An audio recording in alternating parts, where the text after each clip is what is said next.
하나님 말씀 요한복음 12장 12절에서 19절까지 우리 같이 전체적으로 합독하시겠습니다. 그 이튿날에는 명절에 온 큰 무리가 예수께서 예루살렘으로 오신다는 것을 듣고 종려나무 가지를 가지고 맞으러 나가 외치되 호산나 찬송하리로다. 주의 이름으로 오시느니 곧 이스라엘의 왕이시여 하더라. 예수는 한 어린 나귀를 보고 타시니 이는 기록된 바 시온 딸아 두려워하지 말라. 보라 너의 왕이 나귀 새끼를 타고 오신다 함과 같더라. 제자들은 처음에 이 일을 깨닫지 못하였다가 예수께서 영광을 얻으신 후에야 이것이 예수께 대하여 기록된 것임과 사람들이 예수께 이같이 한 것임을 생각났더라. 나사로를 무덤에서 불러내어 죽은 자 가운데서 살리실 때에 함께 있던 무리가 증언한지라. 이에 무리가 예수를 맞으면 이 표적 행하심을 들었음이러라.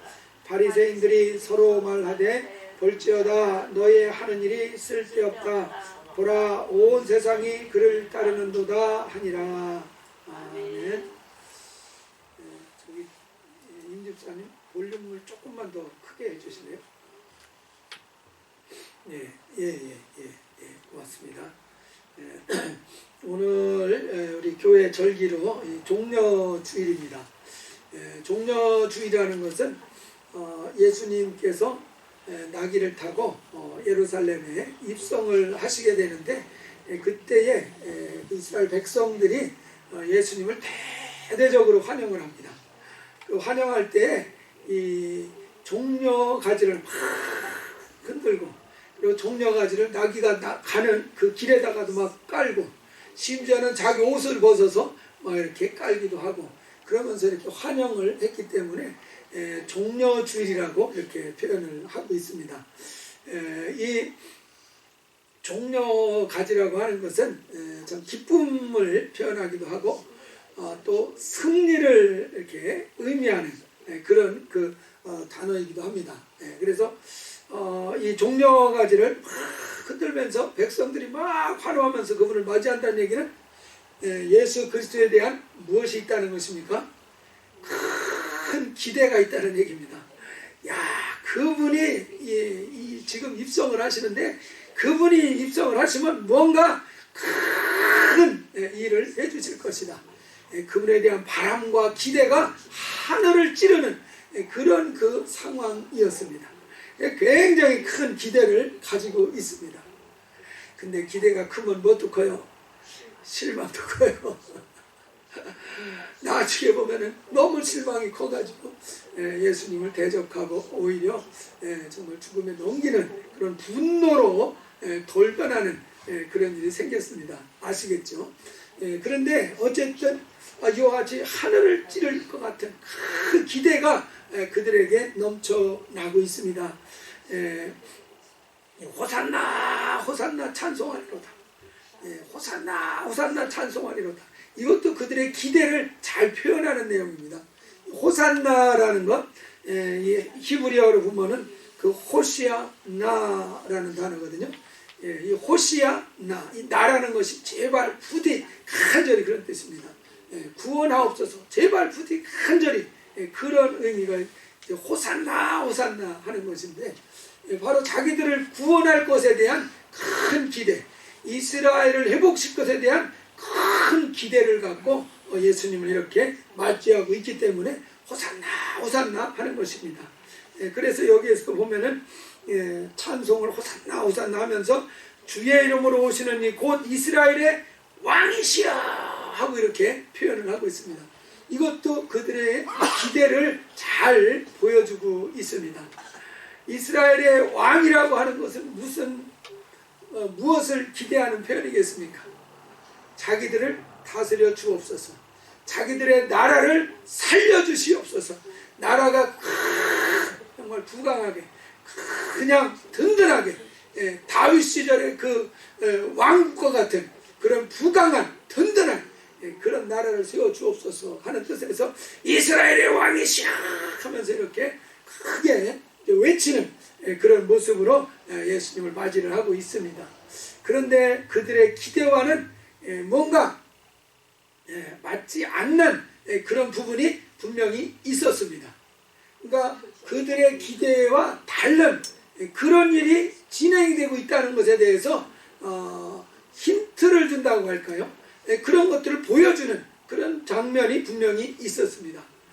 이스라엘 백성의 기대에 부응을 한다고 하면은 예수님이 사실은 나귀를 타고 올 것이 아니라 말을 타고서 아주 위풍당당하게 들어가서야 되었을 것입니다. 근데 예수님께서는 그렇게 말을 타고 들어가신 것이 아니라 뭐 타셨습니까? 나귀를 타셨습니다. 나귀도 정말 멋있는 아주 큰 그런 그 나귀가 아니라 어린 나귀를 타셨다고 그랬습니다.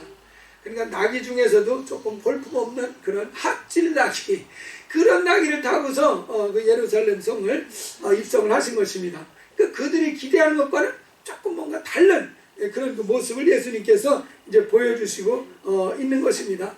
그래도 그것에 대해서 백성들이 주의를 기울입니까? 주의를 기울이지 않습니까? 전혀 주의를 기울이지 않습니다.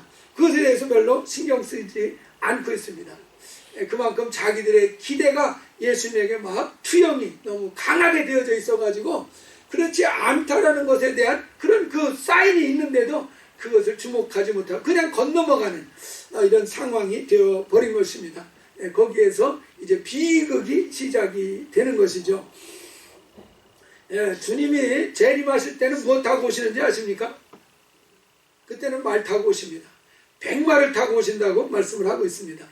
계시록 19장 11절에 보면은 또 내가 하늘이 열린 것을 보니 보라 백마와 그것을 탄 자가 있으니 그 이름은 충신과 진실이라 그가 공의로 심판하며 싸우더라 그랬습니다.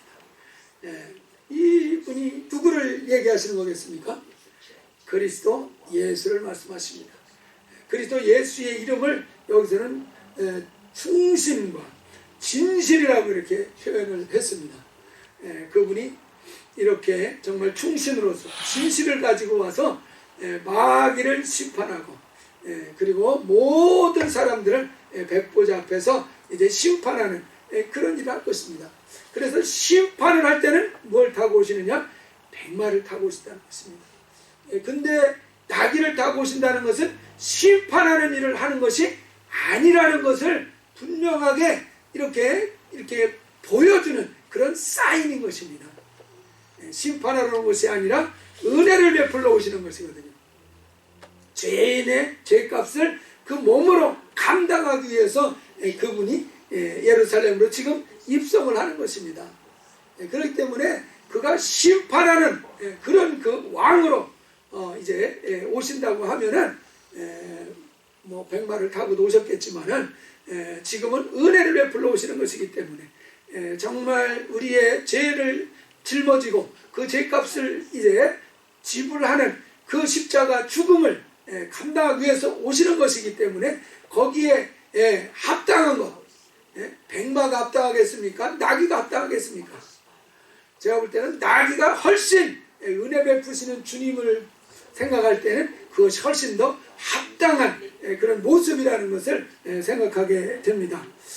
그래서 우리가 참 박자를 좀 잘 맞춰야 된다 생각을 합니다.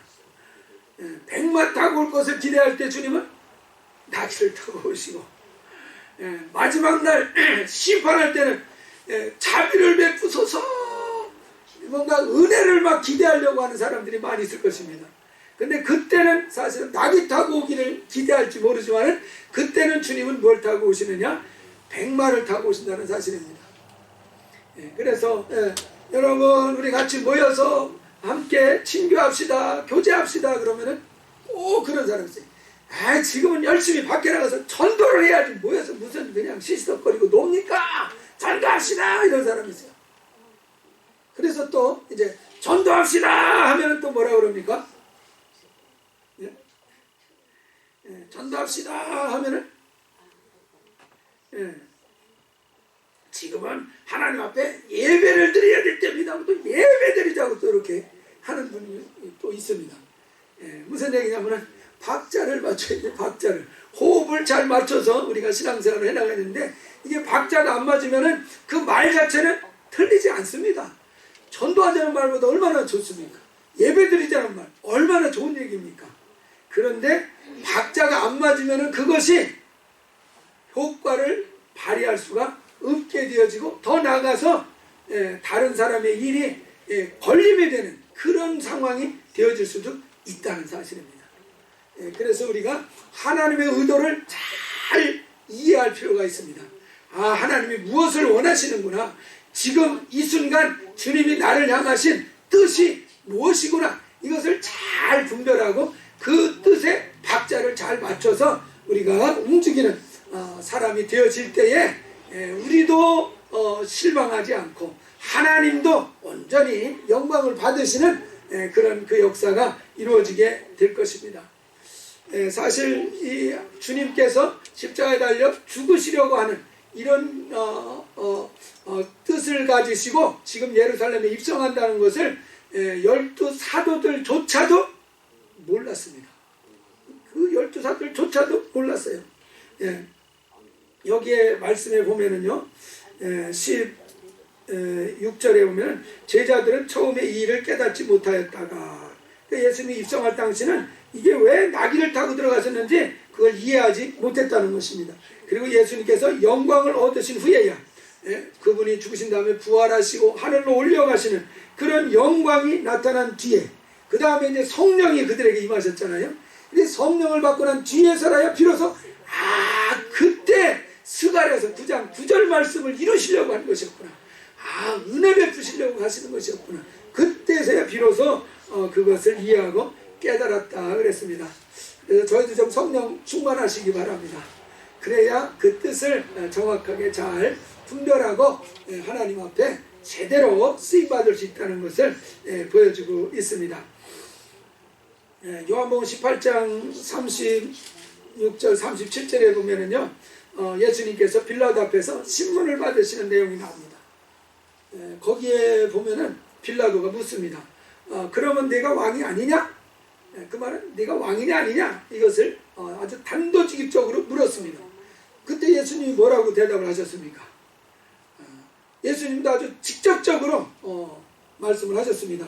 내 말과 같이 내가 왕이니라, 분명하게 자신이 왕이라는 사실을 밝혀주셨습니다. 그런데 그분이 왕이라고 하는 의미가 육적 이스라엘 백성들의 왕이라는 그런 의미는 아니었습니다. 37절에서 말씀하시는 것이, 근데 내 나라는 이 세상에 속한 것이 아니다 그랬습니다. 그러니까 육적인 세상에 속한 나라가 아니라는 것입니다. 그럼 주님 나라는 이 세상에 속한 것이 아니면 어디에 속한 것입니까? 영적 세계에 속한 나라는 사실입니다. 그래서 우리가 보이는 육적인 세상도 있지만은 보이지 않는 영적 세계가 있다는 사실에 대해서 여러분 믿으십니까? 분명히 영적 세계가 존재하고 있습니다. 우리가 그 인정하지 않든 인정하든 상관없이 영적 세계가 분명히 이 땅에 분명히 함께하고 있다는 사실입니다. 그래서 주님의 나라는 보이는 이 세계에 속한 것이 아니라 보이지 않는 그 세계에 속한 나라라는 것을 말씀하십니다. 그래서 육적 이스라엘 나라를 다시 재건하고 회복하는 그 왕이 아니라 영적인 이스라엘 나라를 세우고 더욱더 이제 일으키는 그 일을 하시는 왕이라는 것을 분명히 밝혀주셨습니다.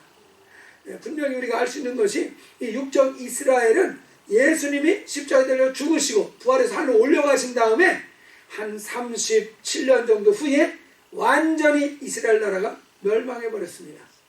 있던 예루살렘 성전도 다 회파돼서 없어져 버렸습니다. 지금까지도 예루살렘 성전이 있습니까? 없습니까? 없습니다. 그때 파괴된 이후로 지금까지도 예루살렘 성전은 회복되지 않고 있습니다. 물론 1948년대 이스라엘은 다시 그 팔레스타인 지역에 나라를 회복하는 일을 해 놓았습니다. 그러나 그때 파괴된 이후로 성전은 아직도 회복이 되지 않았습니다. 그래서 주님께서는 왕이시기는 왕이신데 육적 이스라엘 나라를 세우고 부흥시키는 것이 아니라 영적 이스라엘 나라를 세우시고 부흥시키는 그 일을 하기 위한 왕이시라는 것을 가르쳐 주셨습니다. 여러분, 영적 이스라엘은 오늘날 무엇을 의미하는 것입니까? 교회가 영적 이스라엘이라는 사실을 믿으십니까? 우리가 영적 이스라엘이십니다. 바로 이 교회를 세우기 위해서 주님께서는 이 땅의 왕으로 오셨다는 사실입니다.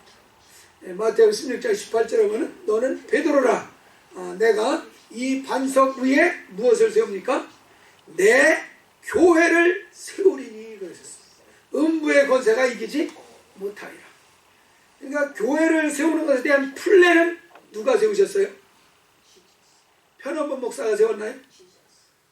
아닙니다. 예수님이 세운 것입니다. 그래서 교회가 소중하고 귀중하고 가치가 있다는 것이에요. 제가 여기 교회에 이제 한 30년 됐어요, 벌써. 그때 여기 집사님 한 분이 한마디 한 것 때문에 제가 여기로 온 거 아니겠습니까? 목사님, 교회에 목사님들이 오시려고 안 해요. 교회가 잘 어려우니까 안 오려고 그러지, 목사님. 몇 개월이, 그러니까 제가 보니까 한 3-4개월 이상 이 목사님 없이 교회를 성도들이 유지하고 있었더라고요. 그러면서 한 주 한 주 버텨나가기가 어렵습니다.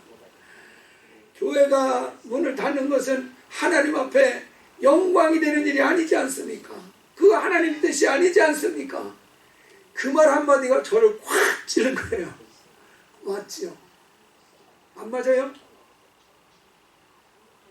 맞지 않습니까? 교회가 정말 주님이 설계하시고 주님이 계획하시고 주님이 세우신 것이 교회인데, 그 교회가 잘 되는 것이, 그것이 하나님께 영광이 되지 않겠습니까? 그 말이 이상하게 저에게 깊이 들어왔습니다. 성령께서 감동을 하셨기 때문에 그랬겠죠. 그래서 이 교회라는 것을 통해서 우리 하나님은 이제 자기의 일을 오늘날도 이루어가고 계시다는 사실입니다. 그래서 우리가 이스라엘 백성들은 이러한 영적 이스라엘, 하나님이 세우고 하나님이 정말 이제 건설하고자 하는 것이 바로 영적 이스라엘이라는 것에 대한 그런 그 계획을 전혀 알지 못하고 있었습니다. 그러다 보니까 정말 주님 앞에서 합당하게 제대로 쓰임받는 일에 이제 실패하는 그런 일이 생기고 말았던 것입니다. 우리가 이 마태복음 6장 33절에 보면은 너희는 먼저 그의 나라와 그의 의를 구하라. 주님 분명히 명령을 하셨습니다. 그래서 우리가 먼저 추구해야 될 것이 그분의 나라와 그분의 의라는 사실입니다. 그분의 나라, 그분의 의 하면 좀 추상적인 그런 면이 있지만은, 더 간단히 말하면 그 나라와 그 의를 교회를 통해서 주님이 세워가고 계시다는 사실입니다. 그렇기 때문에 그 나라와 그 의를 구한다는 것을 생각하면은 교회와 그 교회의 일들을 먼저 행하는 그런 삶의 자세를 갖는다면은 그 나라를 구하고 그 의를 구하는 그런 삶을 사는 것이 되어질 것입니다. 그래서 우리가 그 나라 그 의를 구하라. 그러니까 주님 나라, 주님의 의를 위해서 내 삶을 그분 앞에 드리는 이런 삶을 사는 것을 주님이 원하신다는 것을 가르쳐 주시고 있습니다. 이런 차원에서 정말 교회를 위해서 나의 일을 양보하고 교회를 위해서 나를 희생하는 이런 삶을 살고 있는지, 아니면 나를 위해서 교회를 이용하고 나를 위해서 교회를 희생시키는 그런 삶을 살고 있는지 우리 자신을 잘 돌아봐야 될 것입니다. 제가 여기 이민 이제 교회를 맡아서 하면서 이 레오니아에 있는 한 교회의 이야기가 신문에 이렇게 실려서 굉장히 제가 주목하고 잊어버리지 않고 지금도 마음에 두고 있는 교회가 있는데요. 그 교회가 어떤 일로 신문이 났냐면, 전에도 제가 언급을 했던 것 같은데, 그 교회가 레오니아에서 이제 건축원금을 많이 모아가지고 이제 건축을 준비하고 있었는데 그 교인이 뭡니까 무슨 지금 정확히 기억이 안 나는데 수술을 해야 되는 암병이 걸리고 말은 것입니다. 근데 수술비용이 없으니까 그 교회에서 의논 끝에 결정을 했습니다. 우리 건축원금 이것을 이분을 돕는 일에 사용하자. 그래서 그 결정을 하고 그분을 도왔습니다. 너무나 아름다운 이야기지 않습니까? 그래서 그를 고치는 일이 잘 이루어졌습니다. 근데 저는 그것이 이제 너무나 아름다운 미덕이기 때문에 미담이기 때문에 신문에도 이렇게 난 것을 보면서 주목해서 그 교회를 계속 지금까지 보고 있습니다. 그 나라와 그 일을 위해서 사용해야 되는 것을 물론 교인도 그 나라와 그에 해당하긴 하겠지만 교인을 위해서 사용을 한 것을 하나님이 어떻게 보실 것인가. 분명히 하나님이 기뻐하게 받으셨다면 그 교회를 하나님이 축복하시리라고 저는 생각합니다. 그래서 그 교회를 하나님이 어떻게 이끌어 가시나를 잘 지켜보고 있는데 그 교회가 레오니아에서 렌트하는 것이 힘들어서 다른 곳으로 옮겨갔습니다. 지금은 어디에 있는지 유명무실한 교회가 되어졌습니다. 그래서 저는 마음에 늘 의문이 있는 것입니다. 그들이 한 것이 잘한 것인가 잘한 것이 아닌가. 아직 저도 결론을 못 내리고 있습니다. 잘한 일인지 잘못한 일인지. 그러나 저는 한 가지 성경 말씀을 통해서 먼저 그의 나라와 그의 의를 구하라. 그분의 나라, 그분의 의를 먼저 추구해라. 한 번 먼저 추구하고 그 다음 두 번째부터는 나를 추구하라. 그런 의미로 저는 깨닫지 않았습니다. 성령이 감동하시면서 저에게 깨닫게 하신 것은 무엇이냐? 먼저 그 나라와 그 의를 구하라. 이 땅에 사는 동안은 평생 동안 그 나라와 그 의를 구하는 삶을 살아라. 그리고 이 땅에 내 삶이 마감하면 그 다음에는 내가 너를 책임져 주마. 그렇게 저는 이해가 됐습니다.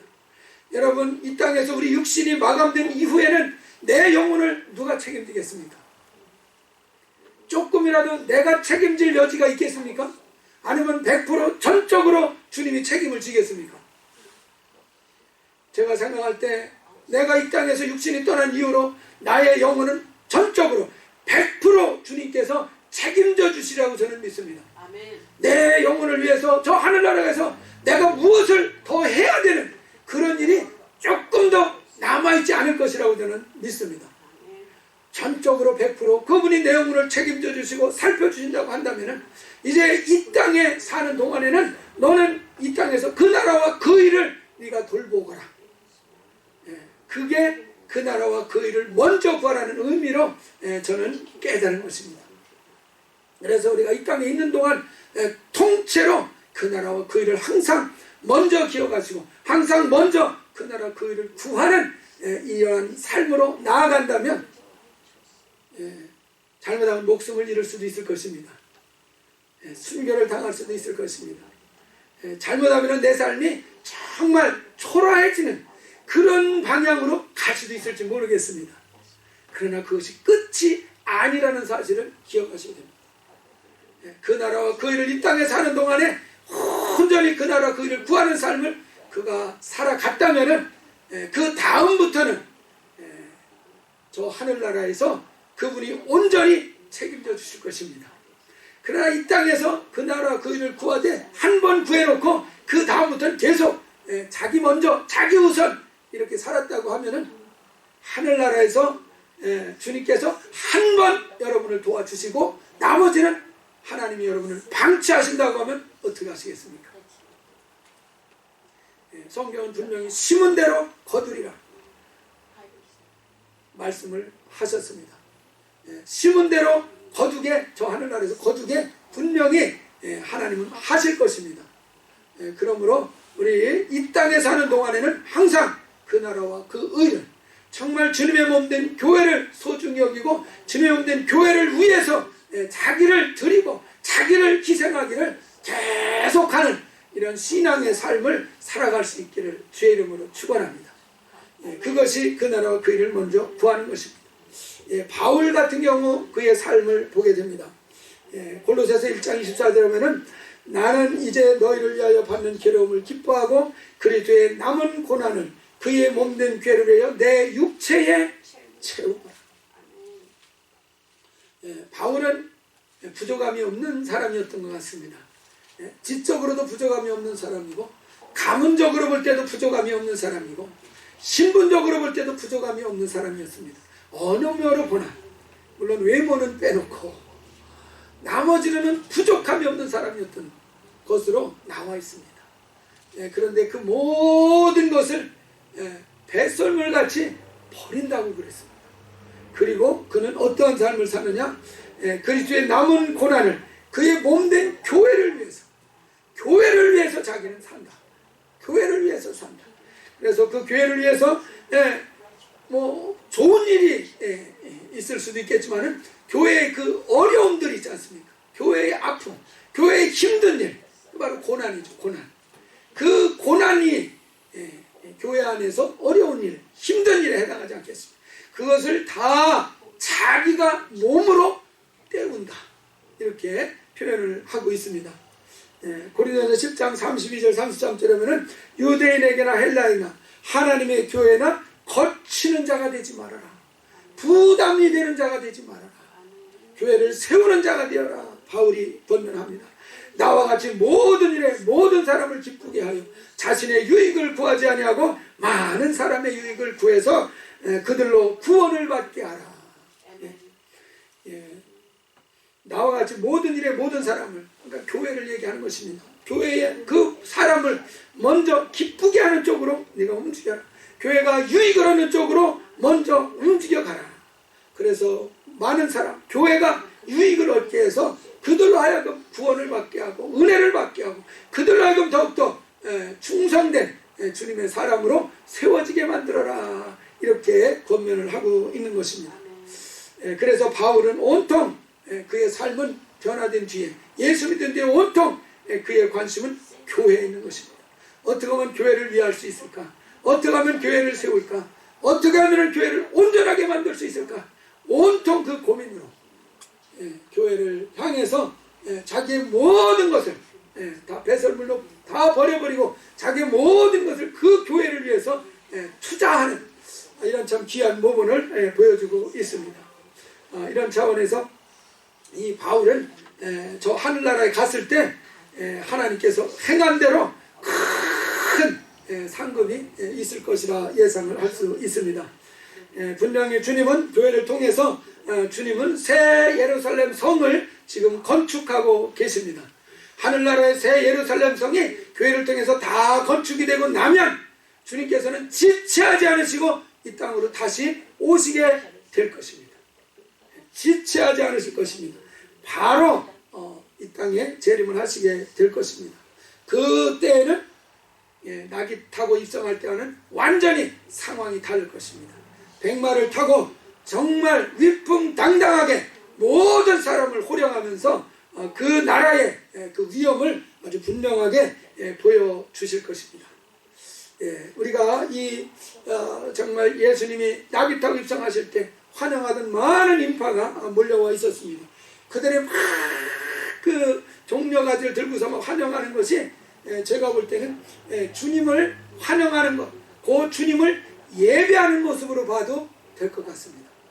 주님을 예배하는 모습으로 봐도 될 것 같아요. 바로 예배하는 대상이 그리스도 예수, 예배를 받으시는 대상이지 않습니까? 그리고 그들이 호산나 하면서 찬송도 부르고 자기의 옷도 벗어서 막 뿌려 거기 길가에다 깔고, 그러니까 헌금도 막 드리는 것이고, 또 하나님 앞에 이스라엘의 왕이시하면서 막 기도도 드리고, 어떻게 보면 예배 요소가 다 갖춰져 있는 그런 그 상태라는 것입니다. 그래서 이토록 그들이 사모하고 정말 뜨겁게 그분을 이렇게 예배를 드리는 그런 모습으로 볼 수 있을 것입니다. 근데 그 예배가 성공했습니까? 실패했습니까? 제가 볼 때는 성공한 것이 아닙니다. 무엇으로 할 수 있느냐? 그 뒤에 결과를 보면 합니다. 예배 드리고 난 뒤에 주중의 삶을 보면 그가 주일날 예배를 진짜 성공했는지 성공하지 못했는지를 확실하게 판가름해 볼 수가 있게 됩니다. 그들은 이렇게 열렬히 환영을 했지만은 주중에 예수님을 배척하는 일이 벌어졌습니다. 그리고 예수를 십자가에 못 박으소서 하고 예수님을 대적하는 그런 일을 저질렀습니다. 예배에 성공했다면 그분을 정확하게 만났고, 그러면 그분이 정확히 무슨 일을 하려고 하시는지, 그분이 정확하게 어떤 뜻을 가지고 있는지 그들이 알고 있었을 것입니다. 그것을 알았다면 예수님을 십자가에 못 박으소서 이렇게 외치는 일은 하지 않았을 것입니다. 그들이 왜 이렇게 대대적으로 그들이 진심으로 환영하고 진심으로 하지 않은 것은 아니지 않습니까? 환영한 게 진심으로 하지 않은 거 아닙니다. 형식적으로 한 거 아닙니다. 진짜로 한 것이었습니다. 근데 그 예배가 왜 어긋났습니까? 그 예배가 왜 성공하지 못했습니까? 자기의 소원을 이루어 주실 분으로 생각을 하고 있었지, 그분이 하고자 하는 뜻이 무엇인지에 대해서는 정확하게 생각하지 못했던 것입니다. 우리가 이 본문 말씀에 한번 18절 말씀을 보세요. 한번 같이 한번 읽어보겠습니다. 이에 무리가 예수를 맞으면 이 표적 행하심을 들었음 이러라 그랬습니다. 여기서 이 표적이라는 것은 죽은 나사로를 살리는 그 표적이었습니다.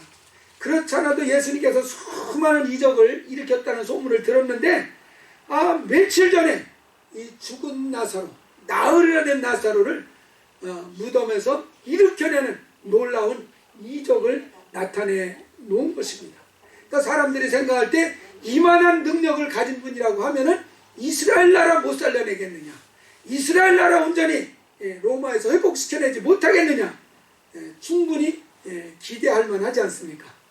이만한 인물이라면은, 이만한 역사를 일으킬 수 있는 능력자라면은 얼마든지 로마에서 우리나라를 독립시키고 북왕 이스라엘을 세울 수 있을 만하다, 이렇게 기대를 그들이 가진 것이었습니다.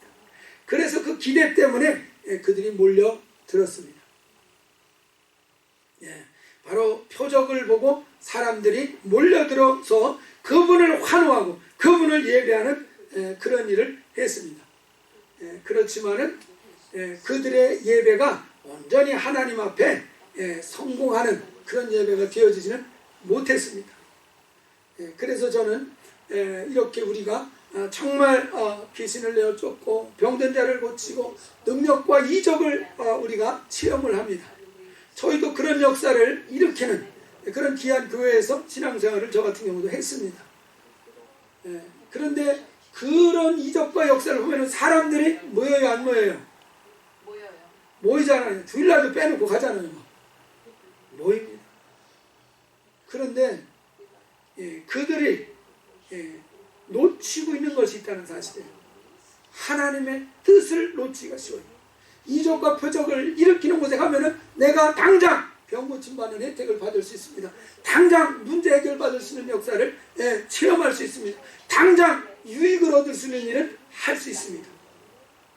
그러나 그것이 신앙생활의 전부입니까? 한 부분입니까? 한 부분이라는 사실을 항상 기억해야 되는 것입니다. 주님께서도 능력과 이적을 가장 많이 베푼 고을이 있었습니다. 어디입니까? 갈릴리 주변의 마을. 능력과 이적을 가장 많이 베풀어 줬는데 그들이 무엇을 하지 않습니까? 회개를 하지 않습니다. 자기가 죄인인 것을 분명하게 깨닫고 자기가 죄인인 것을 철저하게 자복하고 회개하고 이제 하나님께로 돌아와야지 되는데, 그러한 돌아오는 회개가 그들에게 일어나지 않고 있습니다. 그랬을 때 주님께서 화 있을진저 가버나움아, 화 있을진저 벳세다야, 이렇게 선포를 하고 있는 것을 봅니다. 왜 이적을 보여주고 왜 능력을 보여주셨습니까? 병 고쳐주고 그들의 문제를 해결해 주는 것도 분명히 1차적인 이유는 되고 있습니다. 그렇지만 그것을 통해서 예수가 정말 우리의 구세주구나, 예수가 하나님의 아들이시구나, 그분이 자기의 영광을 밝히 나타내기 때문에 이제 돌이키고 그분에게로 돌아오는 것을 원하는 것이거든요. 주님은. 그런데 마치 이 낚시질을 할 때 물고기가 그 낚싯밥만 딸꾹딸꾹 빰 빼먹기만 하고 잡히지 않는다 그러면 낚시하는 사람이 어떻습니까? 마음이 상하잖아요. 그 비슷한 것 같습니다. 기사와 이자와 표적을 통해서 예수가 누구신지 알았으면 이제 돌이켜야죠. 예수님께로 돌아와야죠. 그리고 그분이 무엇을 하려고 하는지를 생각을 가져야죠. 예수님이 이 나귀를 타고 예루살렘에 입성하실 때 그분이 죽으러 가는 길이라는 사실에 대해서 아무도 몰랐습니다. 이 환영인파도 전혀 그것을 알지 못했습니다. 그러니까 그들이 그렇게 열렬히 환영을 했어도 그 환영한 것이 의미 없이 되어버리고 말았습니다. 12 사도들도 예수님이 타고 간 이유를 정확히 알지 못했습니다. 근데 그때 한 사람은 알았습니다. 한 사람은 알았어요. 예수님이 지금 뭐 하려고 하고 계시는구나 하는 것을 아무도 몰랐는데 다 자기 원하는 거, 다 자기 소원 성취하려고 그분 이용하려고 하는 것 같이 그에게 막 접근하고 달려들었지만은, 그러나 정말 예수님이 하시고자 하시는 일이 무엇이라는 것에 대해서 정말 제대로 파악하고 알고 있었던 사람 한 사람이 있었습니다. 누군지 아십니까? 옥합을 깨서 예수의 몸에 향유를 부은 사람이 있었습니다. 그분이 누굽니까? 마리아였습니다. 그 향유 옥합을 깨뜨릴 때 제자들은 왜 깨뜨리는지 몰랐습니다. 심지어 제자 중에 한 명은 왜 아깝게 그걸 깨뜨려서 허비하느냐, 300디나리 이상 고가로 팔아서 많은 사람, 어려운 사람 구제할 수 있는 데 썼으면 더 좋았을 텐데, 그러면서 오히려 마리아를 책망했습니다. 근데 마리아는 왜 그 300디나리 이상 나가는, 300디나리라고 하면은 한 3만 불 정도 되는 것입니다. 엄청난 값이잖아요. 그걸 왜 그 당시에 깨뜨려서 예수에게 부었을까요? 예수님이 그 마리아의 심정을 알고 얘기하셨습니다. 이것을 행한 것은 나의 무엇을 위해서요? 장례를 위해서. 예수님의 몸이 하나님 앞에 향기로운 제물로 드려지게 하기 위해서, 향기로운 제물이 되게, 향기가 나는 제물이 되게 위해서 향기를 누가 부었습니까? 마리아가 부은 것입니다. 마리아는 알았어요. 마리아는 알았어요. 예수님이 죽으러 가시는 길이라는 것을 마리아는 알았어요. 어떻게 마리아는 이렇게 신통하게 그것을 깨달았을까요? 정말 신통하지 않습니까? 제가 볼 때 마리아는 굉장히 신중한 여인이었습니다. 자기 집에 와서 예수님이 말씀을 가르칠 때 자기 언니 마르다는 뭐 했습니까? 아이고, 손님이 오셨으니 대접해야지. 대접을 하더라도 소홀히 대접해서 창피당하지 말고 융성하게 대접해서 잘 먹었습니다, 이 말을 받을 수 있도록 잘 대접해야지. 열심을 다해서 준비를 했습니다. 근데 그때 마리아는 뭐예요? 아무것도 안 하고 예수님 발 앞에 앉아서 그분이 하시는 말씀을 집중해서 듣는 것입니다. 그 예수님이 말씀하시는 것을 누구보다도 더 집중해서 정확하게 들은 것입니다. 예수님이 지금 무엇을 얘기하는, 무엇을 하시나, 무엇을 하려고 하는 의도를 잘 꿰뚫어 보기 시작한 것입니다. 그리고 나사로를 살리러 예수님이 그 베다니에 오셨을 때 마르다와 마리아 행동이 완전히 다릅니다. 마르다는 예수님이 오셨다고 그러니까 그냥 손님 맞으러 막 달려가서 그 동구 밖에서 그분을 맞이합니다. 근데 마리아는 움직입니까? 안 움직입니까? 안 움직이고 그냥 있습니다. 예수님이 무언가를 지시하기 전까지는 안 움직이고 그 지시를 기다리고 있는 거예요. 어떻게 하라는 것을 기다리고 있는 거예요. 지 마음대로 막 이리 뛰고 저리 뛰고를 안 하는 것입니다. 예수님이 무엇을 원하시나, 예수님의 지시가 떨어지기 전까지는 가만히 있는 것입니다. 너무너무 신중한 모습을 보지 않습니까? 그냥 자기 생각대로 이렇게 하고 저렇게 하고, 그게 아니에요. 마르다가 꼭 그랬습니다. 바로 하나 치밀하게 신중하게 예수님의 말씀과 그의 행하시는 행동을 주위에서 보면서 보면서 이 주님이 오신 것은 그냥 오신 것이 아니고 상황들을 보면서 이분이 뭔가 자기의 이제 마지막이시구나 이것을 직감한 것입니다. 그러니까 그분한테 해드릴 수 있는 것이 그가 가지고 있는 것은 이거 향유밖에 없으니까 깨뜨려서 부어놓은 것입니다. 예수님도 마리아에게 한 것을 알았습니다. 마리아도 예수님의 것을 아는 것입니다. 바로 예수님은 마리아 하나가 그 십자가의 길을 가는 것을 이해해주고 알아주신 그것이 예수님에겐 위로가 되어졌을 것입니다. 위로가 되어졌을 것입니다. 우리가 잠언 25장 13절에 보면은 충성된 사자는 그를 보낸 이에게 마치 추수하는 날에 얼음 냉수 같아서 능히 그 주인의 마음을 시원하게 하느니라. 낙이 타고 예루살렘 입성할 때에 그 주님의 마음을 시원케 해드릴 수 있는 그 일을 한 사람이 누구였겠습니까? 종려가지를 들고서 호산나 호산나 하는 그 사람들이 예수님 마음을 시원케 해드렸을까요? 오히려 예수님 마음을 안타깝게 하고 말았을 것입니다. 12사도가 수정 들면서 따라가는 그 사도들조차도 자기들이 이제는 예수님이 혁명을 일으켜서 한 자리 차지할 것에 대한 기대로 부풀어 있었습니다. 그래서 그들은 신나서 흥얼거리며 따라갔었습니다. 그들도 오히려 예수의 마음을 아프게 하는 그런 사람이 되어졌을 것입니다.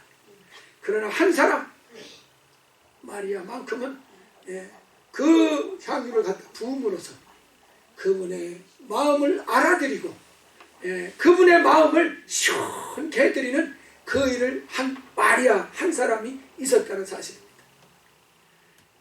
우리가 그냥 우리의 원하는 것대로 우리의 필요대로 그분을 이용하려고 하다 보면은 이 환영인파 같은 신앙생활로 빠지기가 너무나 쉽다는 사실입니다. 우리가 신앙생활 정말 성공하기를 원할진데 마리아 같은 자세가 필요한 줄 믿습니다. 정말 그분의 말씀을 신중히 듣고 열심히 기록된 말씀을 상고하면서 그분이 원하시는 것이 무엇이냐? 제가 파악한 것은 교회입니다. 주님이 원하시는 것은 교회다. 주님의 관심은 교회에 있다. 왜냐? 내가 내 교회를 세울 것이다. 교회를 세우는 것은 주님이 계획을 세운 것이에요. 그래서 저는 우리 교회 주부에다가 교회는 주님의 꿈이다. 이 주님의 꿈이라는 표현을 그래서 여기다 넣은 것입니다. 교회라는 것은 주님의 꿈이다. 여러분 목사의 꿈도 아니고 사람의 계획도 아니고 교회라는 것은 주님이 계획하고 주님이 세우려고 하셨기 때문에 주님의 꿈에 우리 모두가 동참하면 좋겠다. 주님의 비전에 우리가 함께 동참한다면 마지막 날 주님이 오셔서 잘했다 칭찬할 것입니다.